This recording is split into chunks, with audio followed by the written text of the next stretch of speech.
The day our street became a courtroom was the same day a clipboard beat a beating heart. You could hear the laughter before you heard the shame. And by the time I ran up the cul-de-sac, I knew two things. Vivian Thorne wanted an audience, and my daughter was center stage. I say my daughter because it's mine to own. Maya, 19, stubborn as a storm, with a habit of drawing little rebellions in chalk on the curb, and because that little defiance of hers had been cataloged, fined, and weaponized until a neighbor decided humiliation was civic duty. It started small, like most bad things do. A notice tacked to a mailbox, a polite letter, a whisper in a coffee line, but it ended with ropes on a tree and the whine of something that wasn't from our town. We live in Holloway Grove, rows of similar porches and identical cope books of pride picket fences with the same varnish, gardens curated by committee, events planned by people who still think community should look like a brochure. Vivian ran their little orchestra. She chaired the Residents Association. She knew every bylaw and every weak spot in a neighbor's spine. To her, rules weren't just rules, they were instruments. People followed because they were afraid of the songs she could make them sing, the fines that could bleed a bank account dry, the quiet social executions that left folks less willing to look up. Maya had always been loud in small, harmless ways: paint on the curb, music too loud at midnight, refusing to prune a hedgerow because she liked how the wildflowers came in that one corner. Vivian didn't like it. She told the board Maya's chalk was unsightly, and that her garden disrupted the uniform vision of the neighborhood. That's when notices became a rhythm. 3 days, 7 days, a public hearing notice pinned to our door like a gavel. People watched the paperwork stack up the way you watch dark clouds, with a sense of inevitability. I suppose I should have seen the escalation coming. Maybe I did, and just pretended not to. It's easier that way sometimes, to keep ticking through work and soccer practice and dentist appointments, to believe rules have neutral intent. Vivian made it personal the afternoon. She called what she did a corrective demonstration. She wanted visibility, witnesses, validation. She organized volunteers to stand by with clipboards and walkie-talkies, the Holloway Grove version of a mob, and she announced, with the kind of sanctimony that only belongs to people who mistake method for morality, that we would have community discipline at 3. When I arrived, the scene cut through me. Maya tied to the largest oak in the cul-de-sac, wrists bound with a scarf, not brutal, not bloody, but humiliating in a way I'd never seen, aimed at someone who'd never done anything worse than be herself.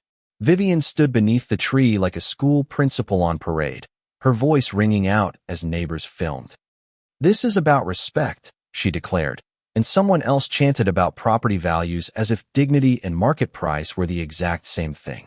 Maya laughed once, a sharp, incredulous sound, and Vivian's face folded into something hard and small. I tried to step forward. "Unbind her," I said. My voice had that brittle edge of a man who knows he should have acted sooner. Vivian turned her little head and smiled at me as if I were a forgettable cloud. "This is a community action," she said, and the clipboards nodded. One volunteer, a neighbor I'd nodded to in passing for 6 years, put a hand on my shoulder like he was restraining a dog. "Sir, we're following regulations." For Vivian, it was the attention rolling through the cul-de-sac like applause. The confrontation could have ended there, with me hauled off by the moral authority of a committee and Maya left to her blushes.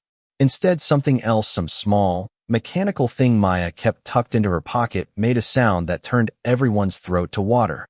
It was a panic beacon, a strobing, legal little device she always carried for her safety during late shoots at the cafe where she waited tables, nothing dramatic on its face. But that device was tied to a program, and the program mattered because Maya, in a way I'd half joked about when she signed on, had been working with a federal youth technology program that trained quick response recruits for emergency situations. It was the kind of thing you tell a parent and then forget under the pile of mundane life, until one day it turns your street into a landing zone. At first, people thought it was a car alarm. Then the rotor wash hit. The air went thick with falling leaves and the kind of pressure that makes you hold your breath without meaning to. A dark shadow passed over us, then another, and the sky filled with the silhouettes of aircraft, not the kind you see at air shows, but quiet, precise machines with mounted lights, and men who moved like they had rehearsed for something worse than a neighborhood scuffle. The phone stopped recording and started shaking because there was suddenly more to see than their little screens. They descended with a calm that felt almost obscene, ropes unspooling, figures rappelling down, a surgeon's speed in a mess of suburban indignity. Men and women in uniforms sliced through the tension like a blade through paper, cut the scarves, lifted Maya away. And for a moment, I forgot grammar and law and how small our rules seemed in the face of boots on asphalt. Vivian stepped back, her certainty gone the way a mask falls at the slightest tug. "This is an overreaction," she said. But she had no audience now. The audience had been replaced by an authority she could not command with a budget and a binder. They cuffed her, politely, like they were taking a piece of furniture from a house that had finally been repoed. Papers were read, orders, warrants, an explanation that this was a federal response to a triggered safety protocol. The neighbors clustered like sheep who just watched a wolf get shepherded away, and in their faces I saw the private math people do when they calculate how much complicity they've paid for peace. Some looked relieved, others horrified, and a few, the ones who had cheered Vivian on, seemed to discover on the spot that fear doesn't actually feel noble. In the days after Holloway Grove smelled like cordite and lawn clippings, the lines people had drawn in the mulch and on the sidewalks began to blur. The homeowners association meetings, once packed with clipped agendas, emptied like a theater after a scandal. Vivian's name ricocheted through the county news, through neighbor group texts, and finally into a small courthouse where legal consequences sit like a slow, inevitable tide. People who had smiled politely at her at block parties offered apologies that felt thin and honest at once, some because they meant it, others because they suddenly preferred to be on the right side of a public record. But the thing about power, the real lesson that sat with me the long nights afterward, is that it isn't always about who has the uniform or the warrant. It's about who feels entitled to speak for everyone, who convinces a living, breathing block that they know what's best. Vivian thought she was protecting Holloway Grove, but what she was protecting was a picture she wanted to keep, a version of herself that could be shown in the committee's yearbook. People clothed their small cruelties in the language of community because it made them easier to swallow.